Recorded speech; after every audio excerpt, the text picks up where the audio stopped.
garden, Snakes in the garden. I don't know why I was in the grass. But I don't know. Come out the grass, man. But they come out the grass. Yeah, but it's snakes in the garden. Thank you, because I'm just thinking grass. But yeah, you're right thinking. But you know that happens all the time. People say snakes in the grass. But snakes in the garden. Why did you choose that? Well, it came from the concept, really, to be honest, of I go back biblical. Like in the Garden of Eden. Yeah, okay. And as you know, Satan was depicted as the serpent, a snake, as you would have it, and so, and he was conniving, and he had an ulterior motive, and that ulterior motive was to usurp God's authority. And so, but I tell, in life we all have ulterior motives. Yes, we do. Some good, some bad. Yes. And so I just going to tell my story, and I look back over my retrospective, really look back over my life, and just think about the people that was in my life that really, they'll come at various stakes. And I know one or two of my interviews I told the story about snakes. You got different kind of snakes. You got a garden snake. I use that analogy, garden snakes, a rattlesnake, and then the black mamba. And I go on to tell people that a garden snake is relatively harmless, right? People scared of snake. They look at him, but his bite means nothing. A garden snake bites you if he bites you. But we know a rattlesnake. Dealing with characters of people now. When I'm saying these snakes, we know that a rattlesnake is what he do. He'll give you a warning. You can speak to some people, and they'll let you know when I'm dangerous now. Leave me alone. That's right. Telling you know what I'm saying? But if you continue, they'll bite you, right, and you have a possibility of dying. Yeah. Now, and you know what they say, Jimmy? You knew it was a snake when you picked it up. That's right. Yeah, I was a snake. You picked me up and did all this and that. There you go. And so a black mama, he's out to kill you. He ain't gonna give you no warning, no nothing. He's out to destroy you. And that's some people in your life, as you can, when you look back over your life, and you see some people that really was out to destroy you. So that was my concept of using snakes in the garden. You had various kinds in life, and I tell people now, wait a minute now, even I had snakeism in me. I don't. And I tell in my book, I'm transparent. Yes. I did a lot of things that was not right. Yeah, you did. Moved to Memphis. I was kidnapped and brought. That's right. You were kidnapped and brought to Memphis. That's right. You're right. That's right. Your dad did that. Yes, he did. So that's how I ended up in Memphis. Right. And I was thinking, Ruleville. I had a best friend from Ruleville, Mississippi, and Really? I knew. Oh yeah. When I was in high school in Michigan, and she moved to Michigan from Ruleville. But another thing that I didn't know, that your cousin, I love this woman, Miss Fannie Lou Hamer. Yes, that's my dad's first cousin. Your dad's first cousin. First cousin. Yes. Yeah, and I go like, what, Miss Fannie Lou? Yeah. And I met her when I lived and worked in Jackson, Mississippi. Really? Yes, I did. I had a chance to interview her. I go like, that was Jimmy's cousin. My dad's first. Your dad's cousin. It was it's still your cousin too. That's right. Your second cousin. It's gonna be your second cousin. That's right. Beautiful woman, was she? She was a beautiful woman. A warrior. Yes, she was. Yes, she was. Yeah. I love Miss Fannie Lou. And let me say this here, and everybody don't know about Fannie Lou Hamer. Please go and Google her and research her. This woman was a warrior. She didn't play no games. No, she didn't. And she died for what she believed in. Yes, she did. And that's fighting for our civil rights. Yes, she did. So accolades to her. Yeah. So, and another thing that I learned about you as being a Mississippi, and I want to know, when you talk about your father, you never said daddy or father. You always called him by his first name. Yeah. That's a reason for that, isn't it? Because he was a very abusive to you. You was talking in the book how he was abusive to the family. Yeah. And without just, telling all about the book. But we're not going to tell all about it, but just some things. That was, through my whole life, I had to put Band-Aids on my hurts and pain. Okay. Because of his abusiveness. And, and sometimes even when I was writing it, it was very painful for me to write that thing. Yeah. I mean, Yeah. And even as I talk about it now, I had a tendency to get emotional. Yeah, I understand. You know what I'm saying? So, yes, I do understand. Because it was tremendous hurt and pain. One of the things that I learned that you talk about in the book in Memphis and the area you all came in around Patton, in that Yeah, or that Third Street and that all that. The hole. That was the hood. That was called the hole, huh? The hole. It was like, yes, that's what we Oh, call at Third Street. So y'all call it the hole. Yeah, under the viaduct. We call it the hole because it was under the viaduct, and it was like you had to go down in the neighborhood. So it was like in a hole. So that's what they called it, the hole. Right. Yeah. And then in the hole, and then I smiled when your family moved to Lemoyne Gardens. Yeah, yeah. And I think I laughed, Jimmy, because my folks were on Fountain Court, right off of McLemore. Oh, yeah, yeah. Yeah, at the little Circle Street. Yeah, they did. And behind there, too, I lived right around the corner from James Alexander of the Barcades. Oh, did you? Yeah, our folks lived around there. And I think about, they always would tease us and say the kids, we were rich kids on Fountain Court. Yeah. So we would come to Lemoyne Garden and throw. Y'all weren't rich? Man, come on, man. We would. Hey, I think we were poor, but it was the opportunity that black folks were able to move in that neighborhood because it was white. Right. Yeah. But I was thinking, Jimmy, I said, I wonder was Jimmy there? Well, we used to go down to Lemoyne Garden and throw firecrackers, and then the folks in the Lemoyne Garden would chase us back. Get y'all rich ass back up the court. But you grew up in Lemoyne Gardens. Yeah, I did. I did 2 years in Lemoyne Garden before I went to Chicago. Mm-hmm. Actually, I was in the 11th grade when I moved to Chicago. So Okay. I only had 2 years of experience in Lemoyne. In Lemoyne Garden. But, mature age at that time. I was, Yeah. 17, 18. You also talk about being a young father. Yeah, I shared that also. You shared that. I did. And what I liked about in there, how many children you have? 8. 8. You always took care of your children. I did. I wasn't deadbeat family. No, you wasn't a deadbeat dad. No, I was not. You was not. A deadbeat dad, I'm sorry. And then I think when you left Memphis, you went to Chi-Town, Chicago. I did. And you talk about how you loved Chicago. Yeah, I fell in love with Chicago. Why? Well, I felt the big city. Okay. And it was such a good thing for me to get out of this Jim Crow city at that particular time. Mm-hmm. Because be mindful, I'm 74, so I remember Yes, you the do. black, the colored water fountain, the colored restroom, Mm-hmm. the back of the bus. Right. I experienced the top of the movie theater. You couldn't sit at the bottom. Come on, brother. So I experienced all of that, and so that's what I tell people. Even chopping cotton, I chopped cotton. I did it all. So that's what I tell people about. There's a lot of stuff I can speak on because I didn't just read about it. I lived it. You lived it. And so so I was really I couldn't wait to get out of Memphis at that time. And really I tell people that when I left Memphis, hopped this train and me and my partner, I went to Chicago really to just get a good job. Because the job selection here was very poor for black people at that time. You know that. And so that was my sole intentions, was to try to get a better job. Of course, it turned into a nightmare pretty much for me. Yeah, and y'all probably say it turned into a nightmare because Jimmy going to Chicago, that's when you got in the drug business, became a drug dealer. Yes, yeah. Unfortunately, yeah. Yeah. How you made your money? You made a lot of money. I did. Made a lot of money. You made a lot of enemies. I did. I did. But the experience, I guess, the experience was, it was bittersweet. And just like getting out of prison, it was bittersweet. And I made the best of, what was the hand that was dealt to me in Chicago.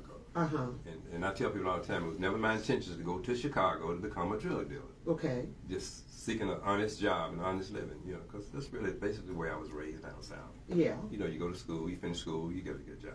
Right. Or get a job, but at that time, exactly. There was no such thing as good job unless, you go to college or whatever. And I didn't go to college. Right. So, but yeah, I fell in love with Chicago, bottom line.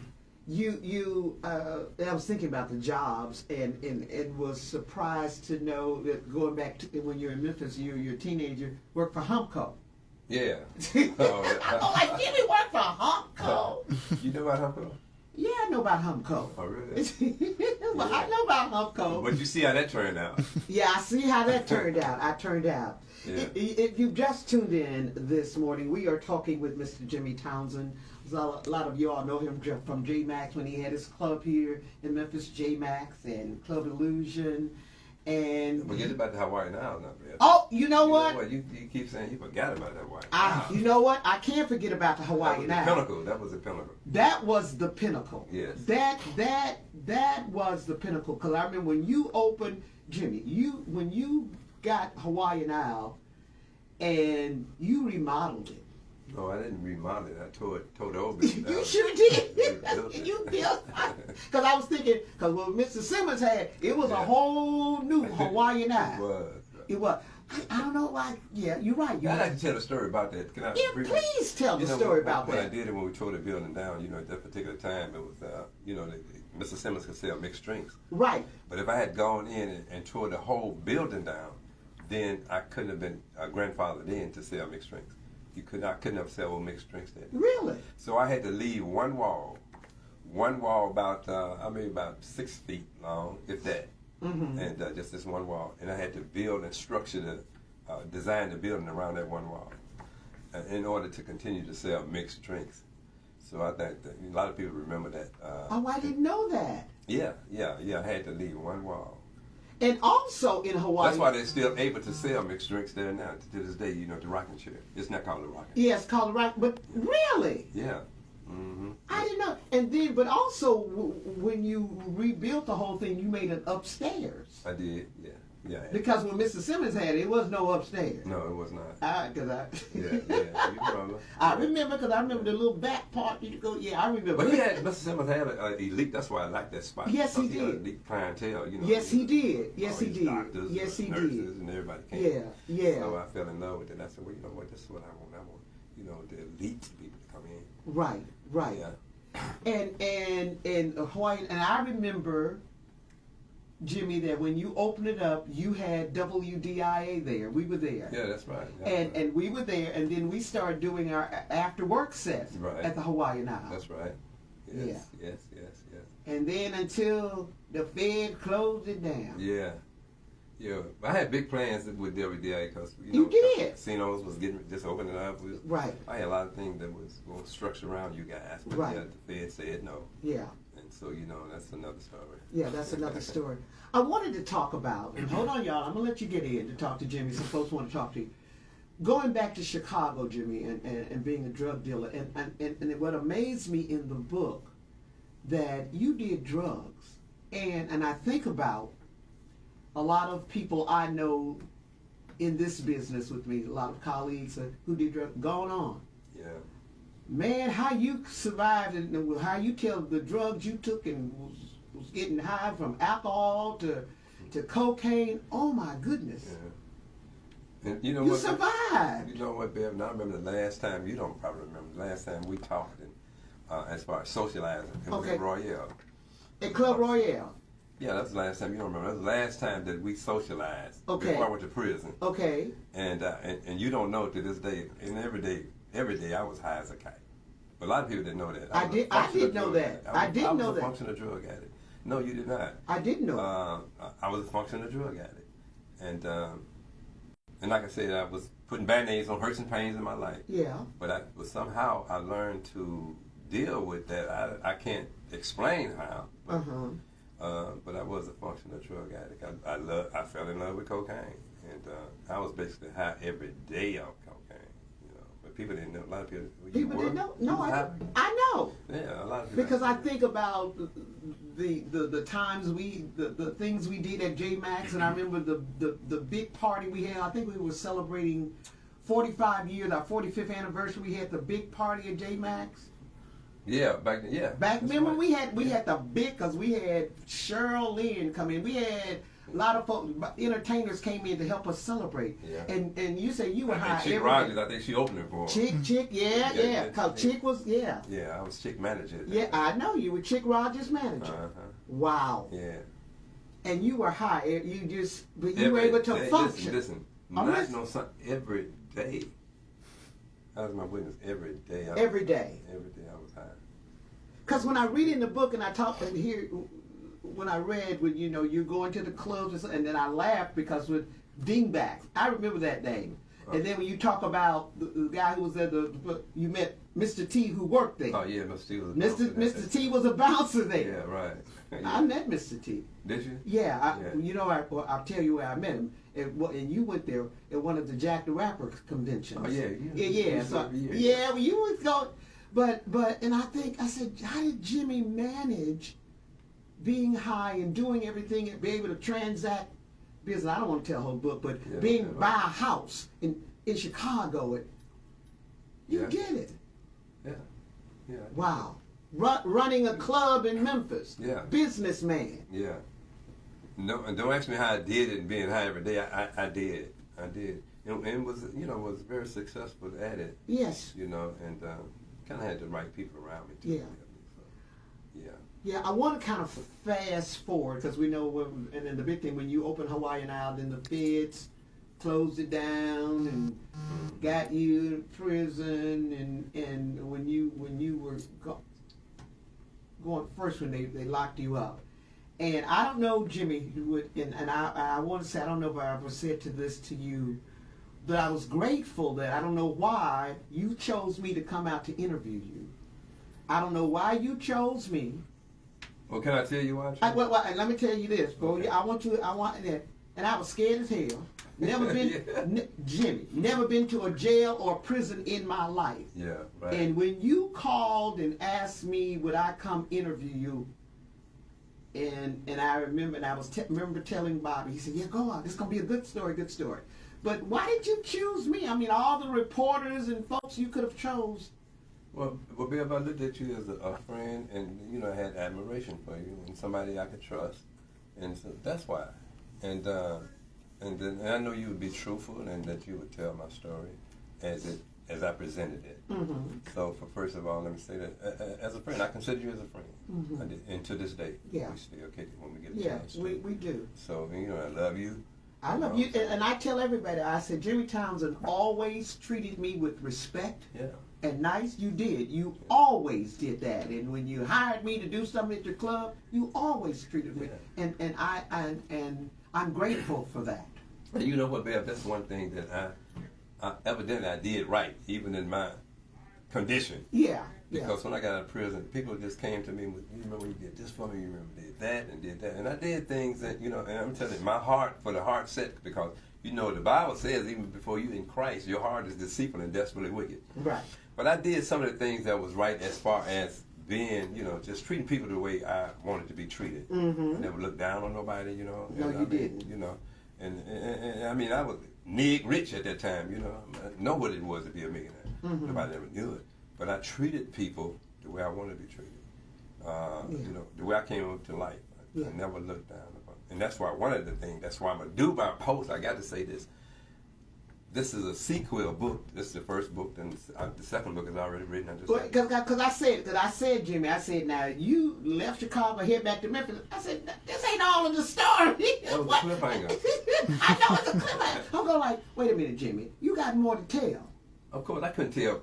I couldn't tell what all I got to tell in one book. Okay. You couldn't do that. No, you couldn't. This book is 400 pages. I love it. And that's what I'm saying. I have gotten great reviews, and I'm surprised with people telling me, and let me say this here. If you don't want to hear me say nothing about God, you need to cut your radio off. Because God gets all the glory, in His Son, Jesus Christ. That's right. That's just where I'm at. That's right. What I'm telling about the way I once was, and I want everybody to know I'm a new creation in Christ. Yes, so understand that. So if anybody want to get in conversation with me, they don't want to hear God, don't talk to me. That's where I'm at. So, anyways, after saying all of that, it's the first book, then it's the second, it's sequel. But I love it, and thank you. And I said, Jimmy, I forgot. I know I have that tape somewhere. I asked you about the tape. I know it. When we moved and packed up, I put tapes, but I'm gonna find that tape. Yeah, I gotta know find you didn't throw it away. No, I didn't throw it away. No, yeah. It's in with some my other tapes, but are just getting finding. I got so much stuff, but finding it. If you just tuned in this morning, we are talking with my friend Jimmy Townsend. He has a new book called Snakes in the Garden. Got it right. I got it right, brother. Snakes in the Garden. The untold story of Jimmy Townsend. If you have a question or two for Jimmy, we invite you to call now. Our number, 901-535-9342. 901-535-9342. You're listening to The Bev Johnson Show on WJZM